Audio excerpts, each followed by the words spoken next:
علم القرآن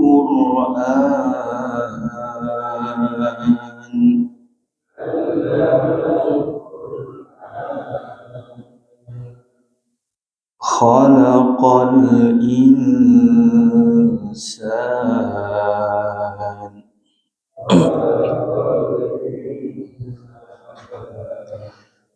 علمه البيان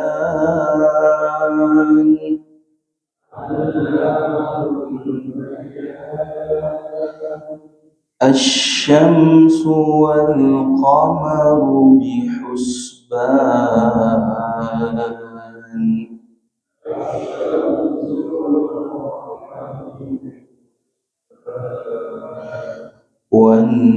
والنجم والشجر يسجدان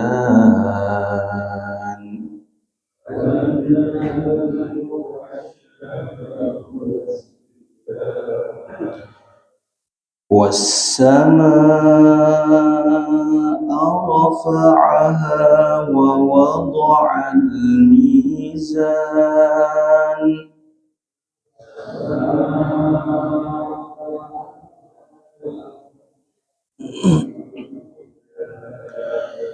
ألا تطغوا في الميزان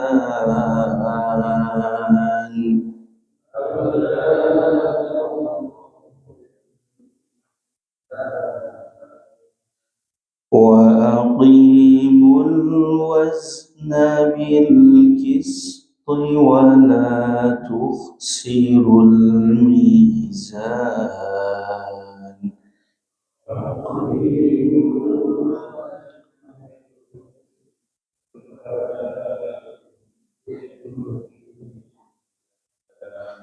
صدق الله العظيم.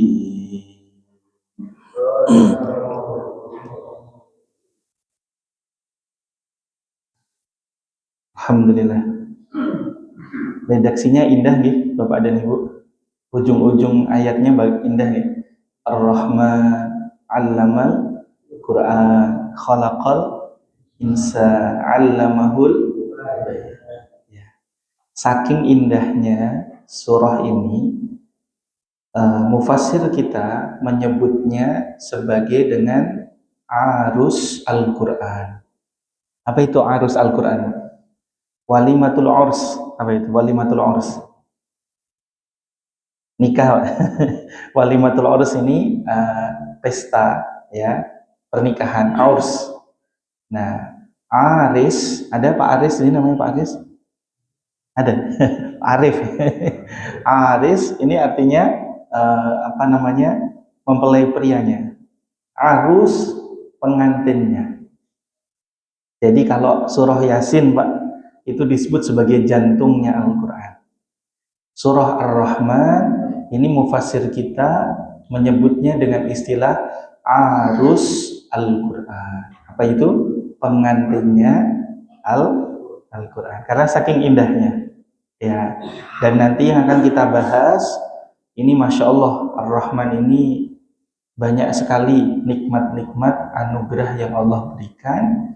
Seolah-olah kita menerimanya bahagia seperti saat kita dulu mau akad nikah. Begitu gitu. Ya. Baik. Baik, bismillahirrahmanirrahim. Kita mulai. Jadi surah ini adalah surah ke-55. Ya. Surah Ar-Rahman. Surah ini termasuk dalam periode Makkiyah, periode Mekah.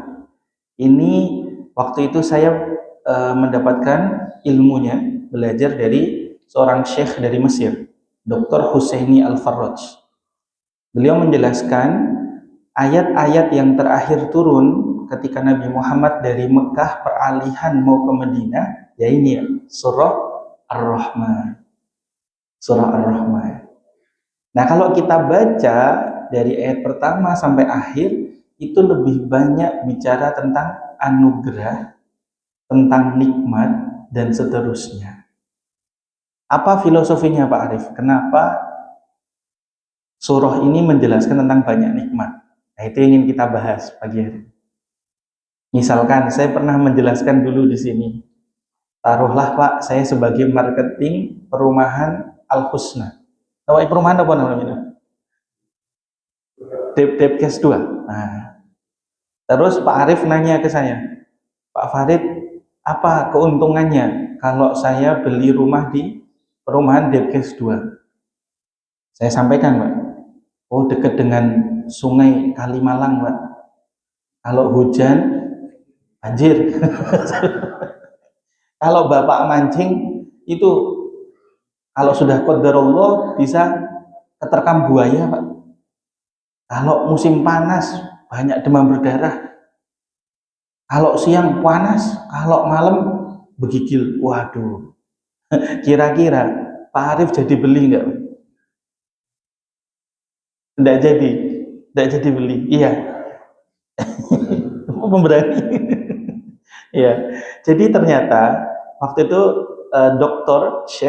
Al-Husaini Faraj menjelaskan, Farid, begitulah Allah memperkenalkan Islam itu pelan-pelan dulu.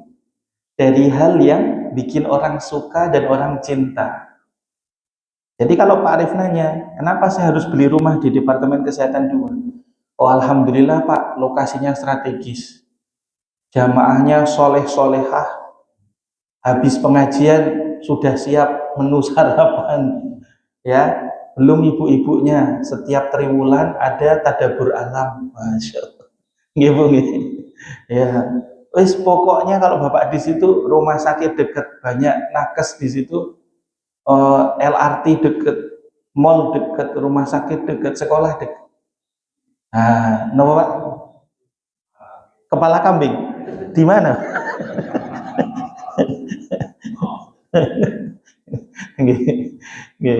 Ya, akhirnya Pak Arif jadi beli rumah di Depok. Jadi Bapak dan Ibu, kalau kita lihat apa sih yang membedakan Makkiyah dan Madaniyah? Makkiyah ini banyak bicara tentang motivasi dulu, cinta. Maka nanti Ar-Rahman ini bicara tentang surga. Bicara tentang apa saja yang Allah anugerahkan di muka bumi ini. Ada langit, ya.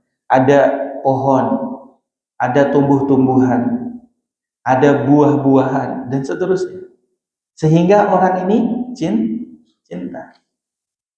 Sementara surah Madaniyah biasanya dibuka dengan redaksi Ya ayyuhalladzina amanu. Wahai orang-orang yang sudah percaya. Amanu ini menggunakan bentuk past tense, fi'il madhi. Artinya kita ajak orang untuk cinta dulu. Kalau sudah cinta, insya Allah dikasih aturan dan larangan, jatuhnya ringan. Nah ini yang penting. Makanya kayak perintah puasa Pak, itu dibuka dengan redaksi apa? Ya ayyuhalladzina amanu kutiba alaikumussyam. Berat nggak puasa? Berat. Makanya dia turun ketika tahun 2 Hijriah. Sudah hijrah. Jadi sudah 13 tahun digembleng sama Nabi secara tauhidnya, secara cintanya dan seterusnya. Baru Pak, tahun ke-15 diwajibkan, disyariatkan puasa Ramadan. Nah, jatuhnya ringan. Ya. Tapi kalau ini baru ikut pengajian sudah banyak dilarang gitu. Masuk neraka misalkan gitu. Terus kok habis pengajian sama orang tua malah tambah jauh misalkan. Sama istri juga semakin jauh ya, dikit-dikit masuk neraka gitu. Lah ini perlu dipertanyakan karena metodologi yang dilakukan oleh Al-Qur'an itu ternyata selama 13 tahun di awal itu bicara tentang motivasi cinta. Makanya surah ini disebut sebagai pengantinnya Al-Qur'an, arus Al-Qur'an. Nah, ini yang harus kita pahami dulu, Pak. Sama nanti kalau mau ngajak anaknya jangan main metodologinya kolonial. Nak, belajar.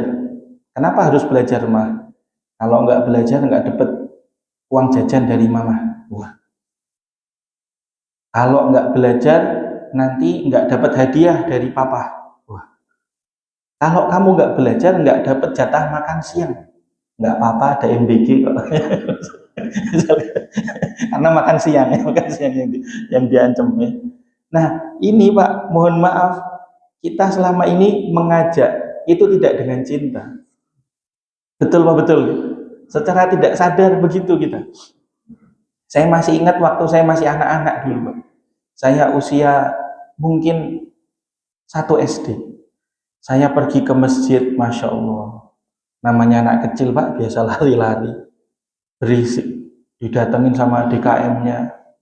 Ya Allah, dimarah-marah. Wah, akhirnya besoknya kami kapok ke masjid.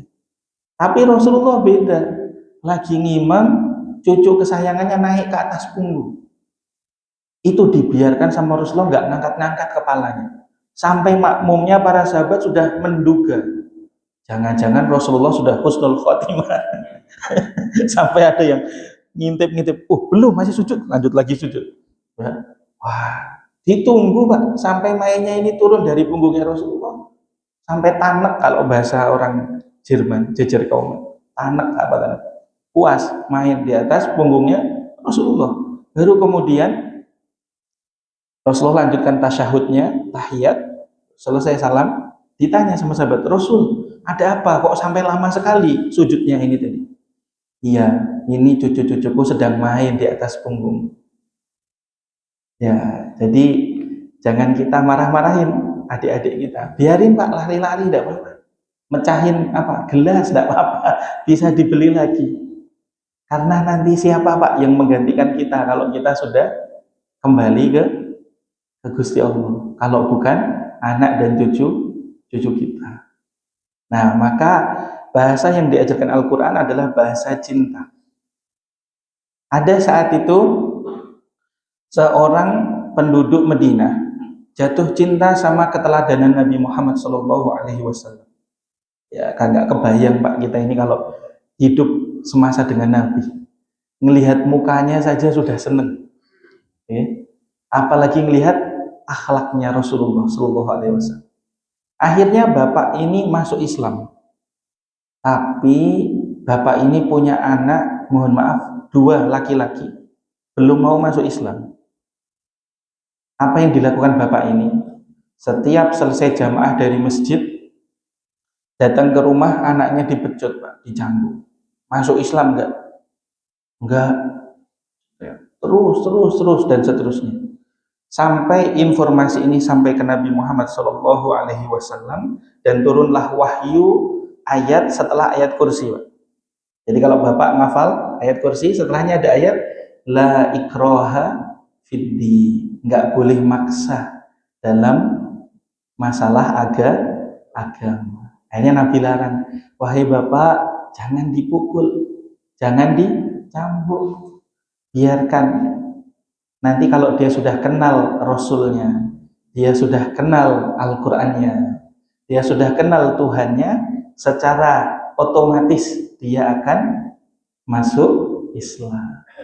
Jadi pendekatannya Nabi ini Masya Allah dengan cinta. Coba Pak kita ajak anak kita belajar. Nak belajar yuk. Kenapa belajar Pak? Iya, karena dengan belajar kita bisa membuka cakrawala dunia. Wah. Karena dengan belajar nanti Mas bisa dapat duit, bisa beli mugi. Wah. Mugi Pak, ya? Kepala kambing. Ya, karena dengan belajar nanti bisa dapat istri yang solehah. Kalau cantik itu bonus saja. Yang penting solehah, kira-kira. Kalau dengan belajar nanti sukses, bisa jadi Presiden Republik Indonesia. Wah, bisa. Akhirnya Bapak, yang dibangun adalah rasa cinta. Sama ketika seorang sahabat nanya ke Rasulullah, ya Rasul, kenapa sholat harus 5 kali? Itu Rasul nggak jawabnya dengan metode kolonial tadi Pak. Masuk neraka sakor. Nanti kulitnya aduh melepuh, wis pokoknya disuduk-suduk. Wah. Enggak begitu. Nabi menjelaskan dengan ilustrasi yang sangat indah. Kamu tinggal di mana? Ya di sini Rasul. Misalkan nih, di samping rumah Anda ada sungai yang jernih. Seneng nggak? Seneng Rasul. Kira-kira kamu ngapain kalau punya sungai di pinggir rumah? Saya akan renang di situ, mandi. Nah, kalau sehari kamu masuk nyemplung ke sungai itu 2 kali, kira-kira lebih bersih mana sama yang masuknya hanya sekali? Yang 2 kali Rasul. Nah kalau 5 kali, wah tentu bersih banget. Ya, Allah ingin membersihkan kita dari dosa-dosa kita. Kita tadi sholat subuh Pak, Alhamdulillah berjamaah. Disaksikan oleh para malaikat. Al-Qur'annya bilang gitu. Inna Qur'an al-fajri kana masyhuda. Sholat fajar itu disaksikan oleh malaikat. Jadi dicatat semua nih sudah. Ya, sudah dicatat rombongan Masjid Al-Husna. Nih, nanti ketua DKM-nya Pak siapa sekarang Mas? Pak Hari. Nah, bawa flyer. Loh iya, di surat Az-Zumar kan begitu. Masuk surga itu berkelompok. Nah, ketua DKM-nya pegang flyernya. Rombongan jamaah subuh Masjid Al-Husna. Amin Allahumma. Dicatat sama malaikat. Ya, jadi nggak usah khawatir. Nanti masuk surga nggak takut, nggak kenal siapa-siapa. Sudah dikenal sama sama malaikat. Ya, sampai mana tadi? Saya jelaskan apa tadi?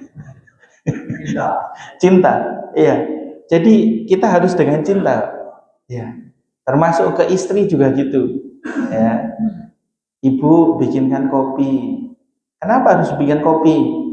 Oh iya, nanti kalau bikin kopi dapat voucher belanja. Wah, seneng ya. Seneng buatan Bu. Seneng masih.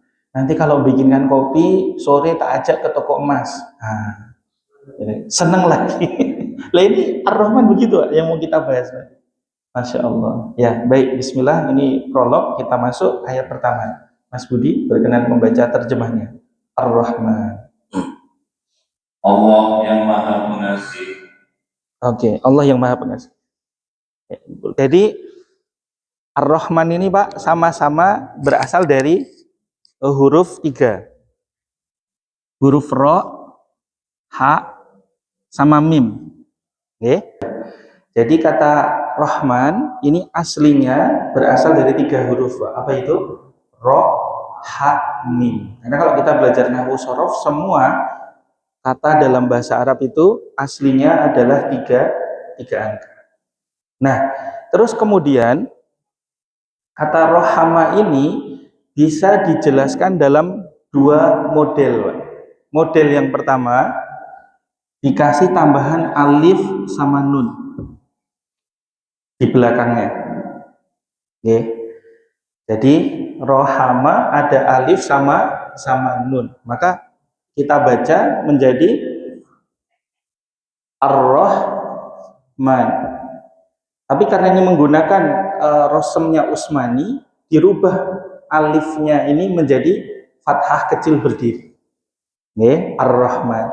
Jadi ini adalah huruf asli, ini asli, ini juga asli. Lah ini KW atau ziyadah, tambah. Ya, aslinya itu. Nah, terus yang kedua, tambahannya bukan di alif sama nun, tapi di sininya ditambahi ya. Ya, maka yang kita kenal menjadi Bismillahirrahmanirrahim. Nah, ada berarti ini ori, ini asli, ini KW. Tambahan, kurang lebih seperti itu. Nah, apa bedanya, Pak? Ya. Oke. Jadi kata Rahman sama kata Rahim ini dari asal yang sama. Rohama, bedanya yang pertama tambahannya alif sama nun. Oke. Gak apa-apa. Yang kedua tambahannya adalah huruf ya. Rahim. Apa bedanya, Pak? Nah, ini kalau kita belajar nahwu shorof ya. Yang pertama yang ada alif sama nun di belakang itu memiliki makna sempurna. Maknanya sempurna. Misal, sama-sama maha pengasih atau maha penyayang. Tapi kalau Ar-Rahman, kasihnya sempurna. Coba kita bacain keduanya, Mas. Allamal Qur'an. Quran juga sama, Pak. Dari huruf Qaf, Ra, Alif. Qara'a, membaca. Ditambahi alif sama nun di belakangnya. Quran. Berarti artinya apa Quran ini? Bacaan yang sempurna. Ayat ketiganya. Khalaqal insan. Aslinya hanya alif, nun, sin saja. Ins.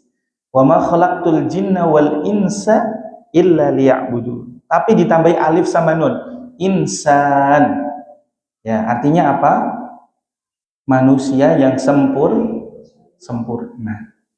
Jadi pokoknya gampangannya gini, kalau ada kata benda diakhiri dengan alif sama nun, jatuhnya jadi sempurna. Maka kita kemarin baru saja memasuki bulan, namanya bulan apa, Pak?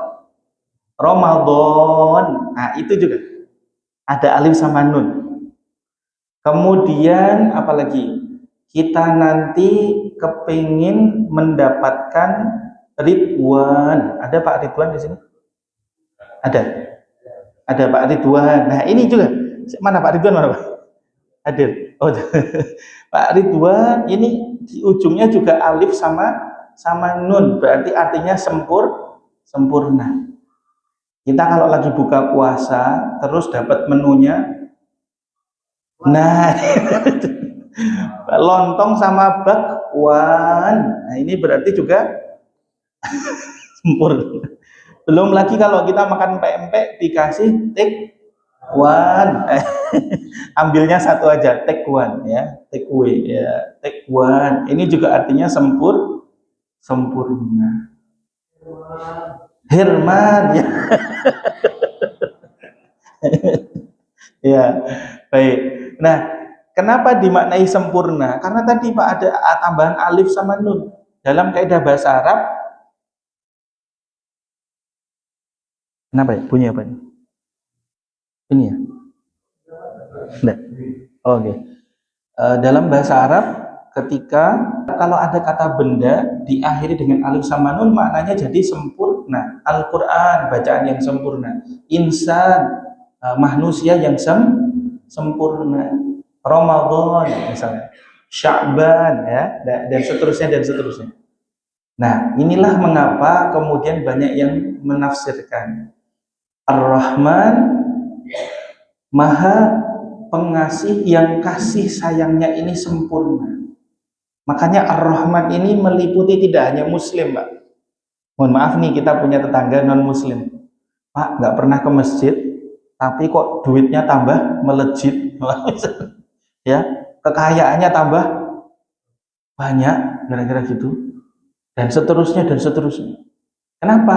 Karena kasih sayangnya Allah di sifat Ar-Rahman ini meliputi semua.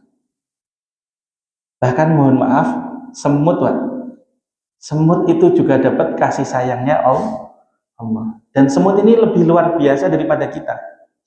Bapak coba perhatikan, kalau ada 3 ekor semut, mereka saling bahu-membahu membawa ngangkut gula pasir.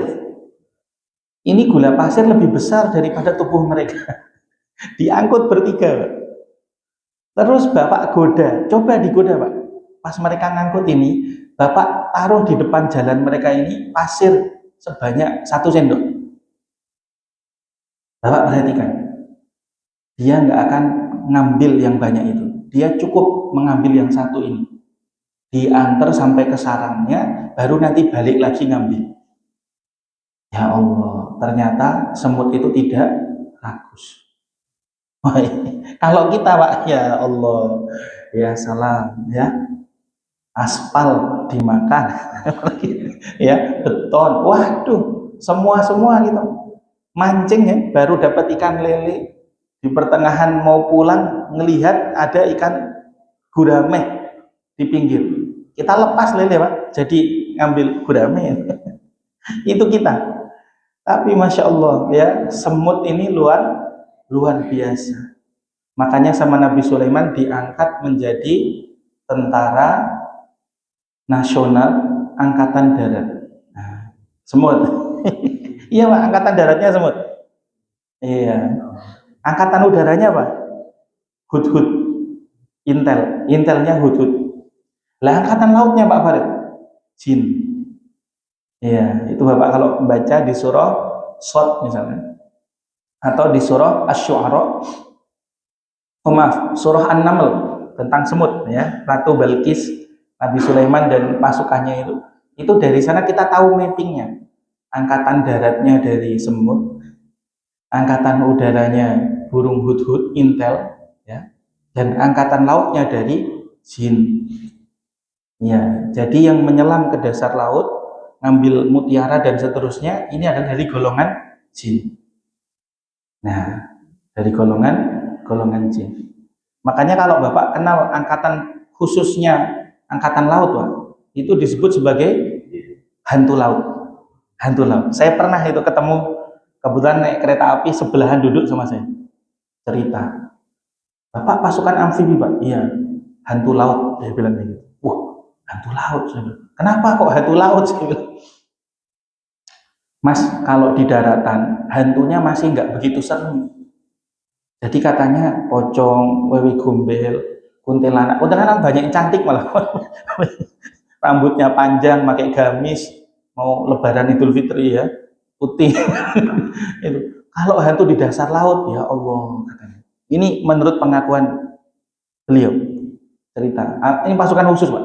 Ujiannya itu katanya diterjunkan dari helikopter di tengah laut, cuman dikasih belati sama kompas, suruh berenang Pak, ke tepian, dan itu jauh sekali.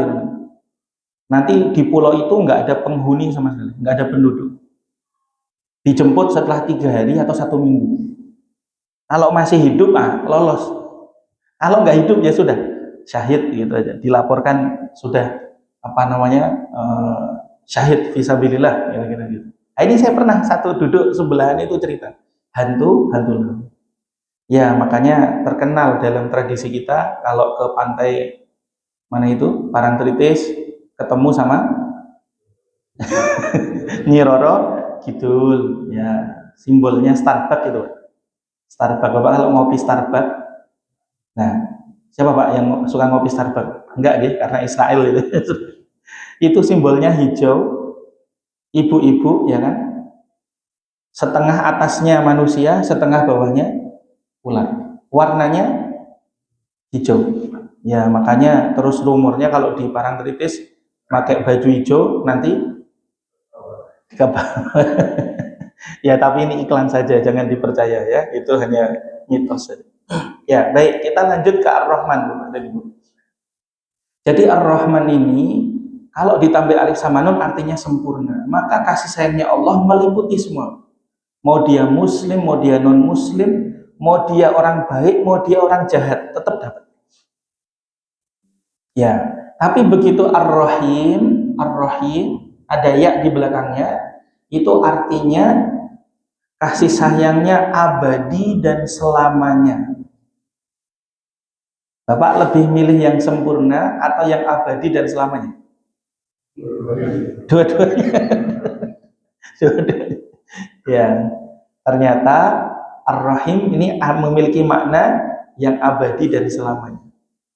Makanya kasih sayangnya Allah yang ini hanya untuk hamba-hambanya yang beriman. Mereka boleh Pak punya rumah kayak istana di dunia, tapi insya Allah kita nanti tidak hanya di dunia, di surga juga punya istana. Kira-kira begitu. Mereka boleh punya Lamborghini di dunia. Kita insya Allah meskipun di dunianya apa gitu, mobil seadanya, ya Xenia atau Avanza sejuta umat, ya. Insya Allah di surga nanti bisa punya Lamborghini. Loh, bisa Pak Farid? Bisa. Surah Yasin bilang begitu loh. Walakum fiha ma tashtahi anfusukum walakum fiha ma tad'un. Kamu di dalamnya boleh minta yang kamu ingini dan apa yang kamu sebut. Wah, jadi kalau kita minta ya malaikat Mikail, ya malaikat Ridwan, saya kepengen Lamborghini. Wah, celing langsung hadir di sana. Ya, baik. Clear nggih Bapak dan Ibu bedanya Ar-Rahman sama Ar-Rahim. Nah, ayat kedua Mas Budi berkenan membaca. Yang telah mengajarkan Al-Quran, Baik, terus langsung ayat ketiganya. Dia menciptakan manusia. Baik. Nah, sekarang Bapak dan Ibu yang dirahmati Allah, ternyata ketika Allah mensifati dirinya sebagai yang maha pemberi kasih, itu yang Allah kasih tahu pertama, rahmatnya itu adalah Al-Quran. Ya, saya ulang ya. Ketika Allah mensifati dirinya sebagai Ar-Rahman, ternyata ayat kedua atau ayat kedua yang menjelaskan apa bentuk rahmatnya Allah ini, ternyata dijelaskan itu adalah Al-Quran. Makanya Nabi Muhammad sampai memuji, khairukum man ta'allamal Quran wa 'allamah. Sebaik-baik Anda adalah yang mempelajari Al-Quran dan mengajarkannya. Ini Pak, jadi ternyata yang paling penting itu di dunia ini adalah Al-Quran. Kemarin di sini ada Qiyamul Lail 10 hari terakhir, itikaf. Nah, apa Pak yang dicari di itikaf itu? THR. Lailatul Qadar. Baik Pak, mari Mas Budi kita buka ayat pertama dari surah Al-Qadr. Surah ke-97. Inna anzalnahu fi lailatul qadr. Ya. Inna, silakan Mas dibaca. Anzalnahu.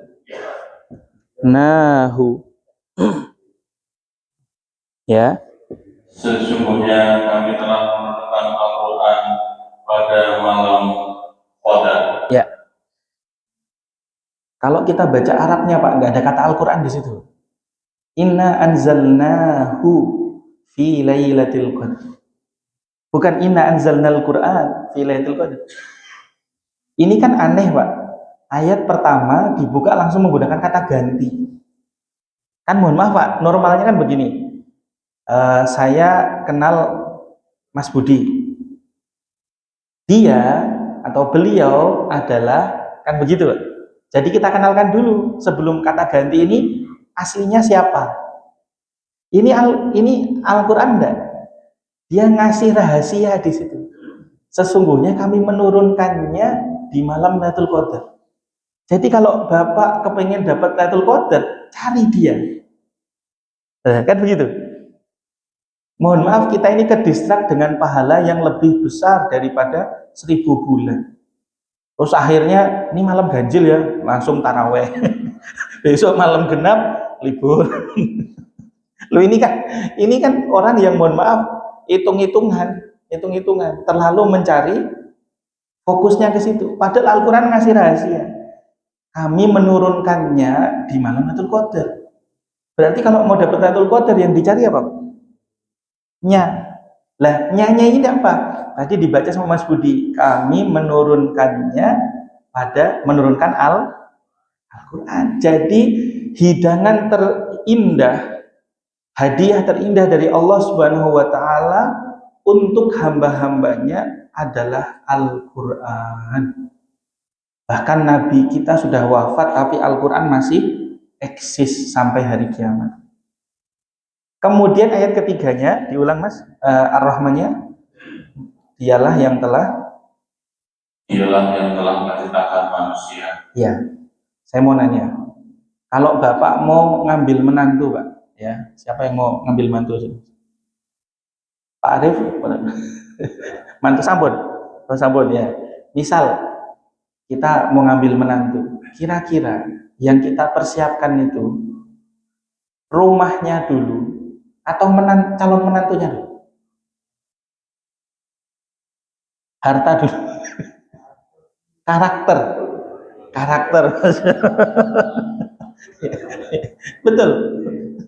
Betul ya. Oke, karakter.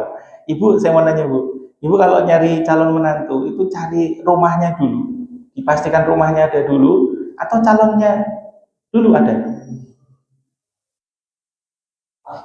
Hah? Biasanya jawaban bapak sama ibu agak beda. Nah, ayat ini begitu indah. Allah ternyata lebih dulu menciptakan Al-Quran sebelum menciptakan manusia. Kenapa? Karena Al-Quran ini Pak ibarat buku panduan yang menjelaskan menumbuhkan karakter-karakter. Karena insan adalah manusia yang sempurna. Manusia yang sempurna ini manusia yang punya karakter baik.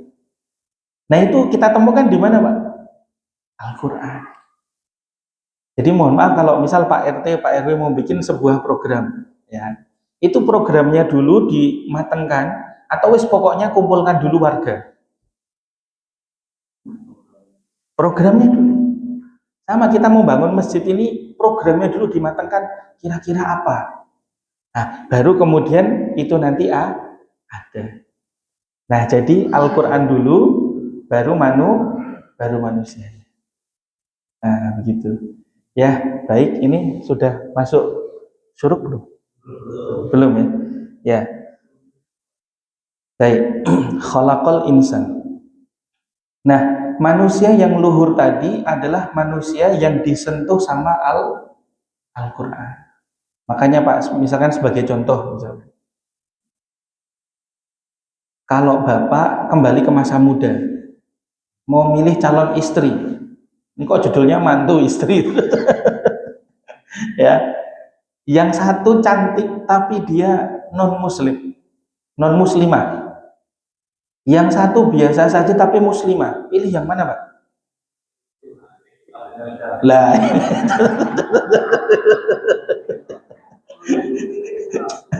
langsung cantik tapi muslimah. Al-Quran bilang Pak, Al-Quran bilang meskipun dia seorang budak hamba sahaya, dia tidak cantik, tidak menarik kamu, tapi dia muslimah, itu lebih kamu pilih daripada yang cantik tapi dia tidak muslimah. Maka barometernya kalau kita baca Al-Quran kita jadi tahu mana yang benar, mana yang tidak benar. Ya, contoh lain misalnya surah Al-Insan. Surah Al-Insan itu menjelaskan, saya minjem sepeda motor ke Pak Arif. Oke. Setelah saya pinjam 1 minggu buat mudik, saya kembalikan, cuman saya taruh di depan rumah beliau tanpa bilang terima kasih. Apalagi ngasih oleh-oleh. Kira-kira ini Pak Arif akan seperti apa Pak ke saya? Ya, pripun Pak Arif? Kira-kira nyesel. Tapi karena Pak Arif baca surah Al-Insan, ayatnya bilang sesungguhnya kami ngasih makan Anda ini tidak mengharapkan balasan, bahkan sekedar ungkapan terima kasih kami nggak butuh. Karena yang kami harapkan adalah wajah ridhonya Allah. Wah, beda mentalnya. Kalau Pak Arif tadi belum baca surah Al-Insan, langsung saya disomasi. Pak Farid dalam waktu 1 kali 24 jam nggak datang ke rumah saya, nggak bilang terima kasih, mana belum dicuci lagi motornya. Ya, kotor, bensinnya 0 lagi, tinggal dikit 1 strip ya, nggak bawa oleh-oleh. Lihat Pak, saya angkat ke pengacara ini Pak, ke pengadilan, saya sidang Pak Farid, saya tuntut. Kalau Pak Arifnya belum membaca Al-Quran. Tapi karena Pak Arifnya sudah baca Al-Quran, oh enggak apa-apa ya Allah, kan saya ini capernya ke Allah, enggak ke Pak Farid. Pak Farid enggak terima kasih juga enggak apa-apa, wong saya nyarinya ridhonya Allah. Tapi karena saya baca Al-Quran, saya juga harus tahu Al-Qurannya bilang apa. Kalau diberikan kebaikan, balaslah dengan yang lebih baik, minimal yang semisal. Makanya saya kalau dikirimi parcel bingung saya Mas. Balik. Apalagi parcelnya mahal. Aduh ya Allah ini.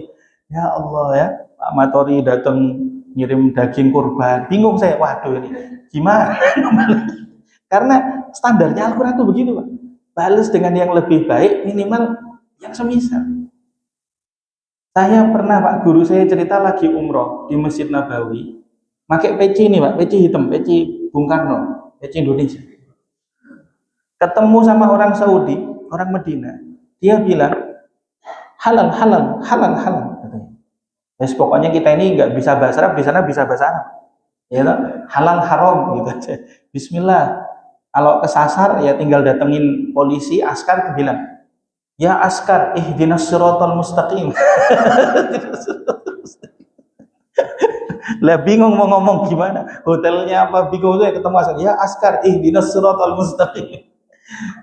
Tunjukilah kami jalan yang lurus. Diantar sampai makam baki sama askarnya. Ya. Bagaimana tadi Pak saya jadi ke askar tadi? Bagaimana tadi? Yang halal, halal, halal. Terus akhirnya guru saya ini bilang, halal, halal, halal, halal. Dikasih Pak, diganti sama jam Rolex Pak. Dia pakai jam Rolex ditukar. Waduh, ini cuma 50.000 nih jam Rolex. 50 juta. Halal, halal katanya. Halal, halal insya Allah. Taqabbal ya karim maksudnya. Nah, jadi Masya Allah Bapak kalau tahu bagaimana orang Ansor Madinah itu ketika Nabi sama sahabatnya hijrah, saya punya kebun kurma 3, pilih suka yang mana saya kasih buat Anda. Ya Allah, sampai guru saya bilang jangan pernah sekali-kali memuji barang yang ada di orang Ansor Madinah yang asli. Dikasih Pak. Dikasih. Ya, saya punya guru yang seperti itu Pak. Ini orang asli Jawa Timur. Nah, beliau saat itu baru pertama kali punya handphone yang touchscreen, baru awal-awal touchscreen muncul. Didatengin sama jamaahnya muji. Loh, Pak Kiai kok handphonenya bagus ya? Hanya ngomong gitu, Pak. Beliau mengamalkan surah tadi, surah di juz 4 tadi. Oh iya, dibuka, diambil kartu SIM cardnya, diserahkan. Monggo Bu. Loh, enggak, saya cuma muji. Enggak apa-apa. Waduh, untung bukan istrinya yang dipuji. Ya Allah, jadi ternyata ada Pak orang-orang Islam yang seperti itu. Orang-orang Barat ini bingung sama kita Pak.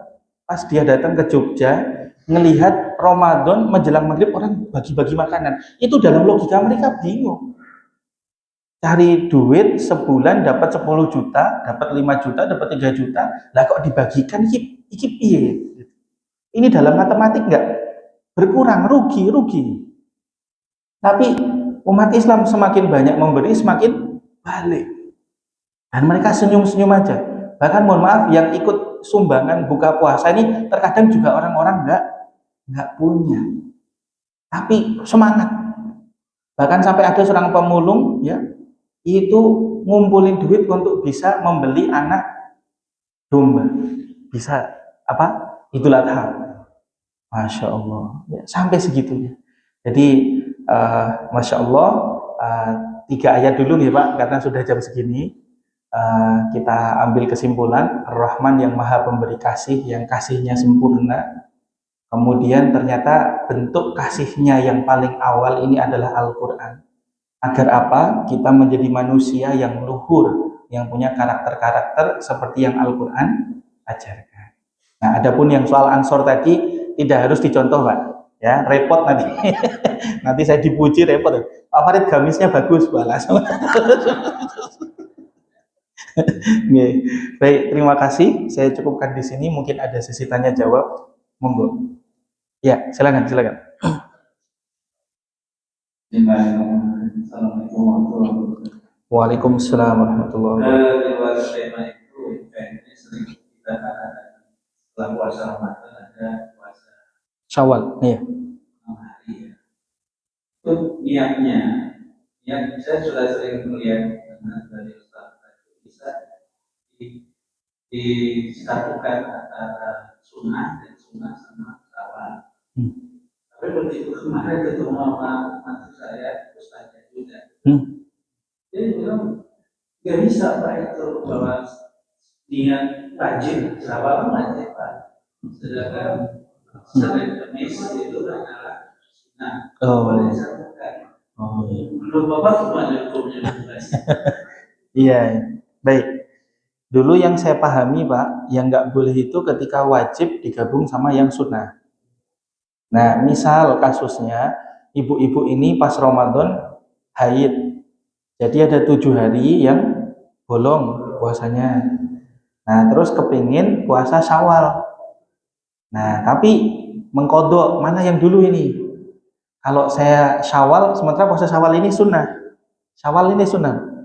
Syawal sunnah, nah mengkodok Ramadan wajib.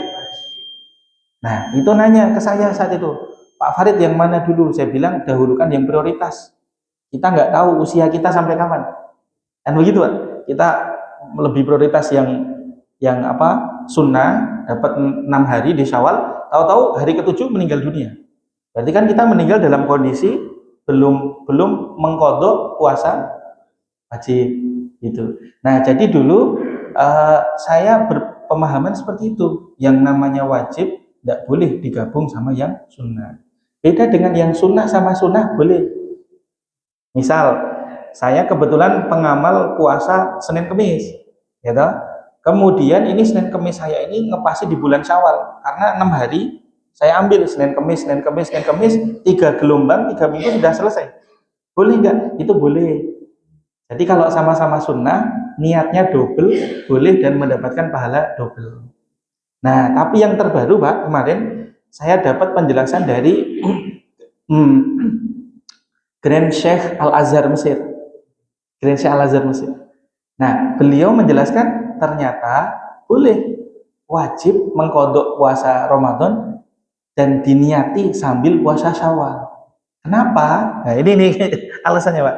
Karena redaksinya kan hanya begini, Pak, sebenarnya. Siapa yang puasa 6 hari di bulan Syawal? Kan begitu. Sehingga ketika orang mengkodok puasa Ramadannya yang 6 hari, kebetulan mengkodoknya di bulan Syawal, dia otomatis mendapatkan pahala Syawal. Nah ini, jadi kalau fikih memang banyak pendapat, gitu. Saya mengambil kesimpulannya begitu. Cuman kalau saya pribadi yang mana? Nah kalau saya pribadi termasuk yang wajib tidak boleh digabung. Kalau saya saran saya, ibu-ibu mengkodok dulu. Nah kalau mengkodok, alhamdulillah selesai. Nah, bisa Syawal, kira-kira gitu. Ini yang saya pahami, Pak, gitu. Maaf, Pak. Kalau setelah itu saya berpikir juga bahwa Syawal itu antara wajib dan sunnah.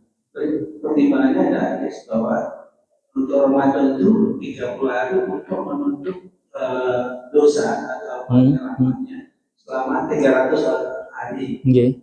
Ya. Kemudian bahasa tahun kan 360 atau 365. Ya.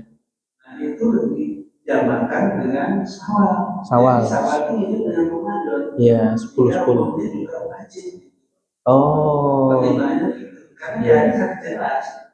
Oke. Menemani itu untuk menutup dosa kita selama setahun. Iya. Nah, salah satu itu logis juga. Logis juga. Iya, baik. Ya, memang inilah ranah fikih.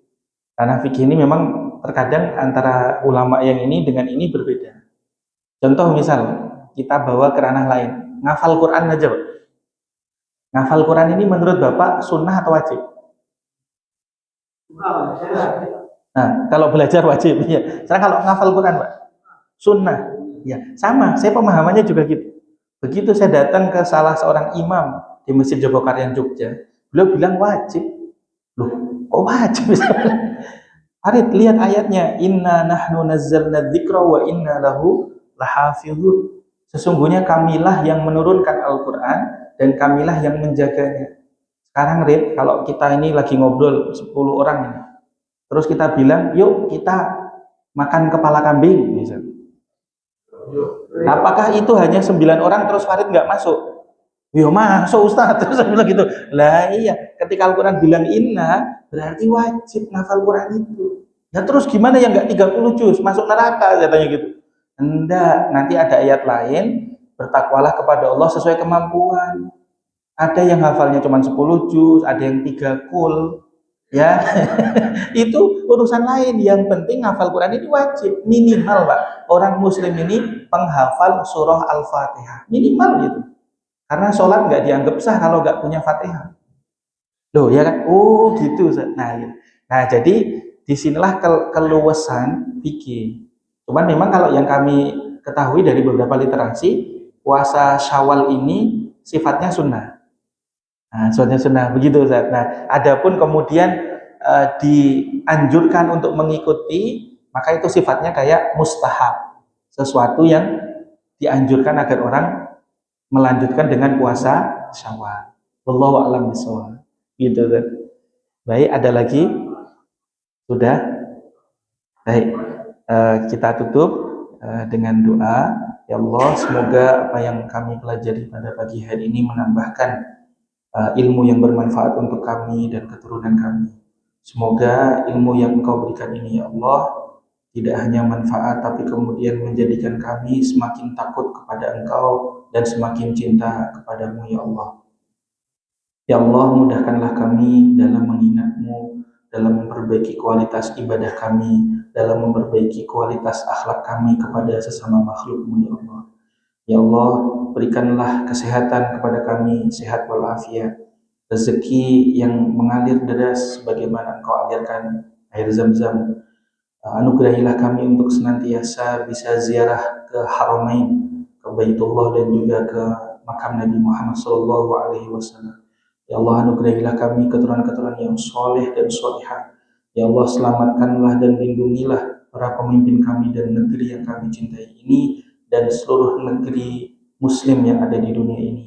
Ya Allah, berikanlah keamanan, berikanlah perlindungan kepada kami semua, khususnya sahabat-sahabat kami, saudara-saudara kami di Gaza, di Palestina, maupun di negeri-negeri yang lainnya.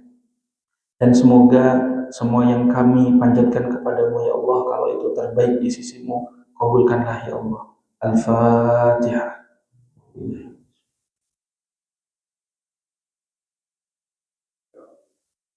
Ya.